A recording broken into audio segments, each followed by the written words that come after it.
নমস্কার, সনাতন ধর্মকথা চ্যানেলে আপনাদের সবাইকে স্বাগত।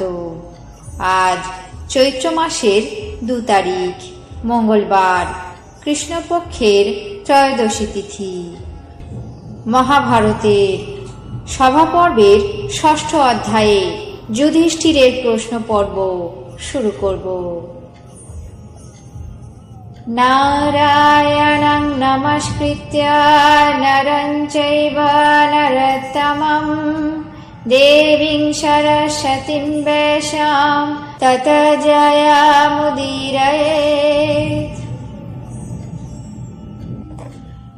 ঋষি বৈশম্পায়ন বললেন, হে মহারাজ, ব্রহ্মর্ষি নারদের কথা শেষ হতেই ধর্মরাজ যুধিষ্ঠির তাকে সমুচিত সৎকার করে তার প্রশ্নের উত্তরস্বরূপ বলতে লাগলেন, হে ভগবান, আপনি যে ধর্মের উপদেশ দিলেন তা ন্যায়সঙ্গত। আমি সাধ্য অনুসারে তার অনুরূপ সমস্ত কিছুই করে থাকি। পূর্বকালের রাজাগণ ন্যায়ত যে কর্ম অনুষ্ঠান করতেন, আমিও সেইরূপ কর্ম করছি। আর তারা যেমন সৎ কর্ম প্রদর্শন করেছেন, আমি তা আশ্রয় করতে ইচ্ছা করি। যুধিষ্ঠির দেবর্ষি নারদকে বিশ্রান্ত দেখে রাজাদের মধ্যে তাকে সমুচিত সৎকার করে বললেন, হে ভগবান, আপনি অপ্রতিহত ব্রহ্মনির্মিত অনেক অনেক লোক দেখেছেন এবং পর্যটন করেছেন, কিন্তু এখন জিজ্ঞাসা করি, কোন স্থানে আমাদের এমন এই অপূর্ব সভার মতো উৎকৃষ্ট সভা কোথাও কি দেখেছেন? তা যদি দেখে থাকেন আমাদেরকে বলুন। মহর্ষি নারদ যুধিষ্ঠিরের কথা শুনে হাসি মুখে মধুর বচনে বললেন, হে মহারাজ, আপনার এই মায়াময় সভার মতো দ্বিতীয় সভা এই মনুষ্যলোকে আর নেই। এখন যদি আপনার শোনার বাসনা থাকে, তবে পিতৃরাজ যম, বরুণ দেব, দেবরাজ ইন্দ্র এবং কৈলাস নিবাসী কুবেরের সভা কীর্তন করব। ভগবান ব্রহ্মার বিশ্বরূপিণী দিব্য এক সভা আছে, আমি সেই সভার বর্ণনা করছি, শোনো। এই সভা দেবগণ, পিতৃলোক, সাধ্য সমূহ, শান্ত যাজ্ঞিক বর্গ, শান্তশীল, বেদ অধ্যয়ন সম্পন্ন, যজ্ঞ অনুষ্ঠান পরায়ণ মুনিগণের দ্বারা সেবিত। ধর্মরাজ যুধিষ্ঠির নারদের থেকে এমন কথা শুনে হাত জোড় করে ভাইদের এবং ব্রাহ্মণদের সঙ্গে তাকে বলতে লাগলেন, হে ভগবান, সেই সমস্ত সভা কেমন বিস্তীর্ণ এবং আয়ত বিশিষ্ট, তাতে কতই বা দ্রব্যজাত রয়েছে।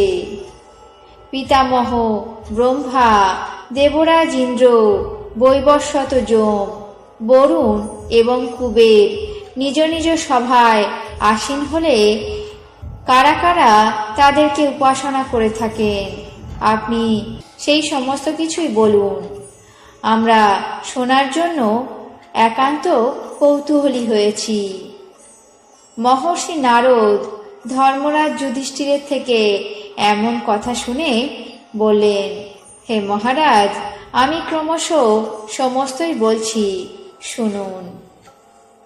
নারদ বললেন, দেবরাজ ইন্দ্র বহু যত্ন সহকারে বিশ্বকর্মার দ্বারা নিজের সভা নির্মাণ করান।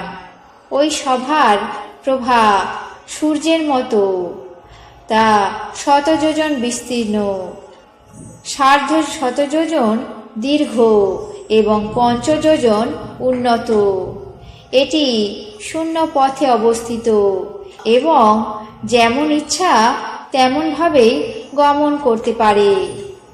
সেই সভার মধ্যে জরা, শোক, ক্লম, আতঙ্ক কোনো কিছুই নেই।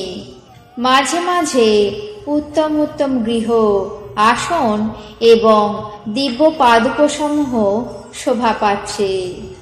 অসামান্য রূপ লাবণ্য সম্পন্ন যশস্বী ইন্দ্রদেব দিব্য কিরীট, দিব্যাম্বর, লোহিতাঙ্গদ এবং বিচিত্র মালা ধারণ করে শচীদেবীর সঙ্গে ওই সভায় মহার্ঘ আসনে উপবিষ্ট থাকেন। আজ মহাভারতের সভা পর্বের ষষ্ঠ অধ্যায়ে যুধিষ্ঠিরের প্রশ্ন পর্ব এখানে শেষ করছি। বাকি অংশ আগামী পর্বে পাঠ করে শোনাব। এখন জেনে নেব আজকের দিনের 12টি রাশির রাশিফল। মেষ, সম্মান প্রাপ্তি। বৃষ, অযথা চিন্তা। মিথুন, হৃদয় রোগের সম্ভাবনা। কর্কট, প্রেম প্রণয়ে বাধা। সিংহ, পুলিশি ঝামেলা। কন্যা, সুখ ভোগ। তুলা, মিথ্যাচার। বৃশ্চিক, বেদনাহত। ধনু, সম্মানহানি। মকর, হঠাৎ আক্রান্ত। কুম্ভ, চাকরির সুযোগ। মীন, চিত্ত বিক্ষেপ। এই ছিল আজকের দিনের 12টি রাশির রাশিফল। আপনাদের কেমন লাগলো তা অবশ্যই কমেন্ট বক্সে জানাবেন। চ্যানেলটিকে সাবস্ক্রাইব করবেন, লাইক করবেন, শেয়ার করবেন। ধন্যবাদ।